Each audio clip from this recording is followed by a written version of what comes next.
What's going on, everybody? I want to personally thank you for tuning in to episode 1 of This Week in Gaming, and I am your host, Centurion1307. I am hoping to turn this into a weekly episodic series for everybody, so that way you can tune in and collect some of the relevant information going on in gaming today. This is going to be a collection of top stories and what I think people might be interested in knowing. Today's topics include Red Dead Redemption DLC, a new game from the creator of Halo, and issues with the Nintendo Switch. So without further ado, let's talk about This Week in Gaming.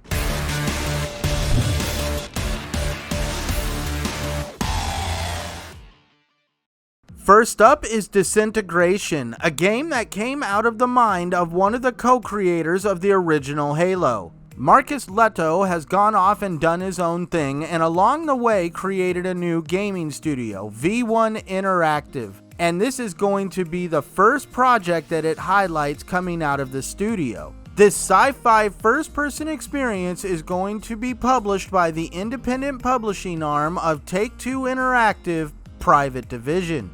Private Division is also responsible for the soon-to-be-released The Outer Worlds. There is no date for release, but it is scheduled to be released in 2020, but the full reveal will be at Gamescom on August 19th. Next up is an article that I just don't know how to feel about just yet.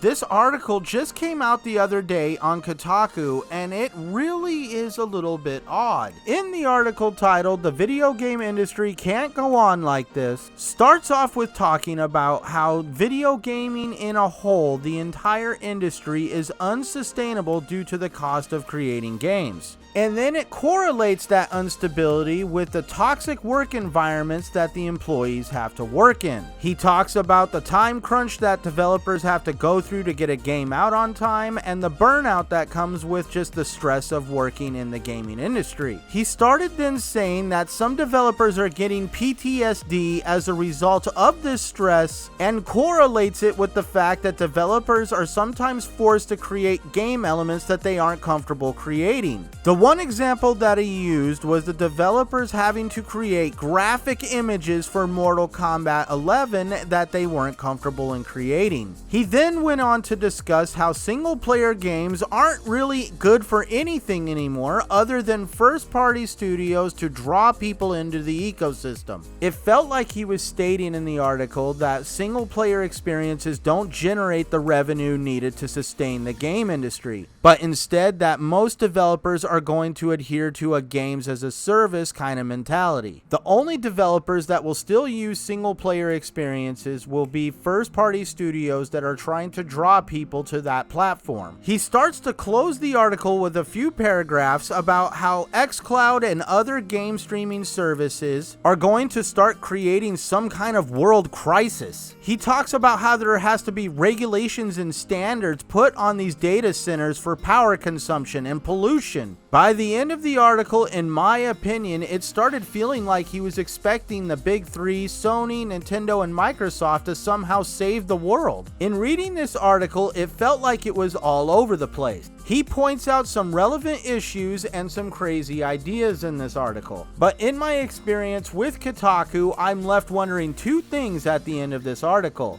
Is this individual truly genuine in the problems he's pointing out, or is he somehow trying to push some kind of personal agenda? I will link the article down below in the description. Tell me what you think in the comments. Give it a read. Tell me how you feel about it. Our next story outlines how the developers of Red Dead Redemption 2 are possibly cooking up some DLC for the main story campaign of the game. In the supposed leak on Reddit that's being reported by Express and Games Radar, this individual states that the game's DLC is going to function like Undead Nightmare, where you will be playing as Arthur Morgan going around dealing with aliens. For those who have played the game, that should be two different head turners instead of just turning your head at like, what, aliens, really? The other head turning part of that statement is the fact that you will once again be playing as Arthur Morgan, and that should be a little surprising to people who have beat the game. The only other problem is with the statements that this individual's making on Reddit is he also claimed that they're doing a full-blown remake of the original Red Dead Redemption. There is articles already coming out stating that that statement is false and that there is no Red Dead Redemption remake in the works. Whether you're a believer or a non-believer, the one thing we should remember is that there was DLC planned for Grand Theft Auto 5 that was scrapped in place for expanding the online mode. But I am definitely keeping my fingers crossed for some story DLC because I would really love to play some. The next story is about how Fortnite is actually in a decline.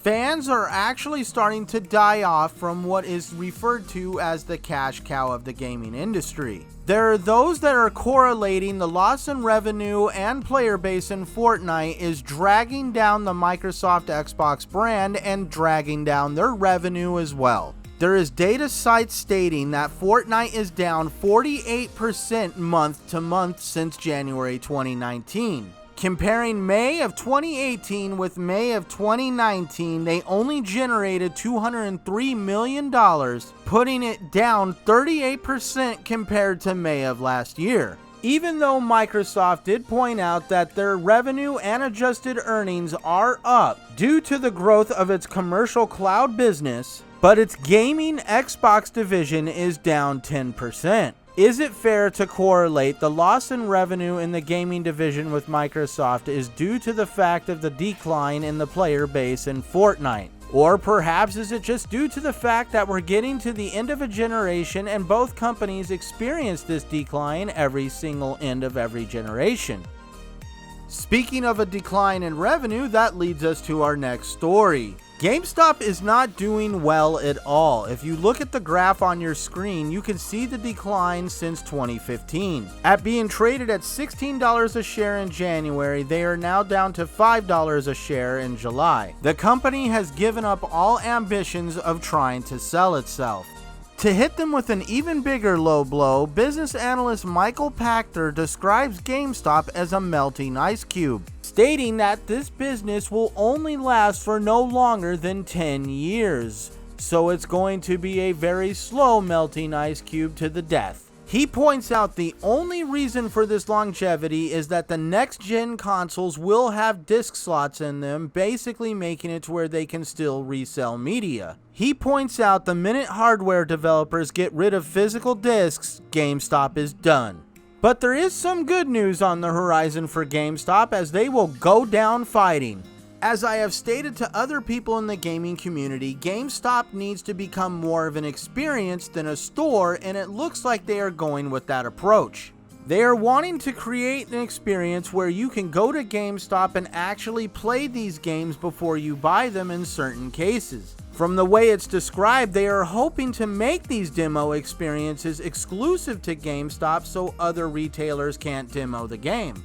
They're also wanting to start having esports experiences at these GameStops as well. They're wanting to host tournaments of people that come in to play games like Fortnite, Battlefront, Battlefield, any multiplayer that you can have in esport. Some of these esport concepts are already up and running in test markets. At these esport areas of GameStop, you can actually come in and learn from pro players on how to play the top games like Fortnite. GameStop is also looking to open a new type of store that is dedicated totally to retro gaming. So it looks like GameStop has a few tricks up its sleeve to prove these business analysts wrong. Now for our top story. Nintendo is being slammed with a lawsuit against the Joy-Con controller. The law offices of Chemical Schwartz Kreiner and Donaldson Smith filed a federal class action lawsuit against Nintendo for the drift issues with the Joy-Con controller.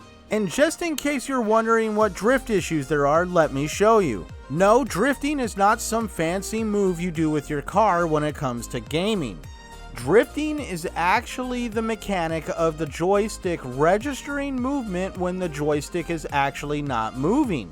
So when it comes to game controllers, drifting is very bad. By looking at the video right now, you can see how bad this gets in just a store display at a retailer. Having too much drift in a controller can completely ruin a gaming experience to the point where it's unplayable. Not to mention, these controllers can go for $80 just to get replacement if they aren't warranted. This is the reason why for the federal lawsuit. According to the lawsuit, this problem is more widespread than Nintendo wants to admit. I have met and dealt with a few people personally that have had this problem. Some of the people that I have talked to have actually had their Joy-Cons warranted numerous times. There's even reports that once a person gets their controllers back from Nintendo, it will start drifting almost automatically or hours after you get it back. Nintendo released a statement as a result of this lawsuit. At Nintendo, we take great pride in creating quality products, and we are continuously making improvements to them. We are aware of recent reports that some Joy-Con controllers are not responding correctly. We want our customers to have faith with the Nintendo Switch, and if anything falls short of this goal, we always encourage them to visit support.nintendo.com so we can help. But now there's even new news releasing just a matter of hours ago. An individual wanting to remain anonymous leaked information about an internal document that was released at Nintendo. According to him, customers will no longer be requested to provide proof of purchase for Joy-Con repairs. And it looks like Nintendo will be fixing the Joy-Con controllers free of charge even if they're out of warranty. Nintendo definitely needs to corral the issue of the bad press that is going to revolve around this lawsuit. The Switch has been Nintendo's saving grace, and they don't want any black marks on the reputation of the Switch, especially with the soon-to-be-released Switch Lite. On the new Switch Lite, the Joy-Cons are not detachable, and if they are implementing the same technology in the detachable Joy-Cons, there's a big issue. If you were to get drift in the Switch Lite, you would have to send in the entire whole unit. And let's not even think about if this lawsuit puts Nintendo in a position where they actually have to put a recall on the Joy-Con. But I seriously doubt this is going to tarnish Nintendo's reputation or the popularity of the Switch. Let's use the Xbox 360 as an example with the fiasco of the Red Ring of Death. Before the redesign of the Xbox 360, the original Xbox 360 had a 40% failure rate. And even with that issue, the Xbox 360 sold like gangbusters last generation. So that wraps it up for this week in gaming. I've been your host, Centurion1307. I'd really appreciate it if you'd send me a like and a subscribe down below, as I'm hoping to turn this into a weekly series for you. Feel free to leave comments down below on what you think or opinions that you have, or hunt me down on Twitter at Centurion1307 and shoot me a DM. I thank you once again for taking time out of your day and listening to my video. So till next time, game hard out there, everybody.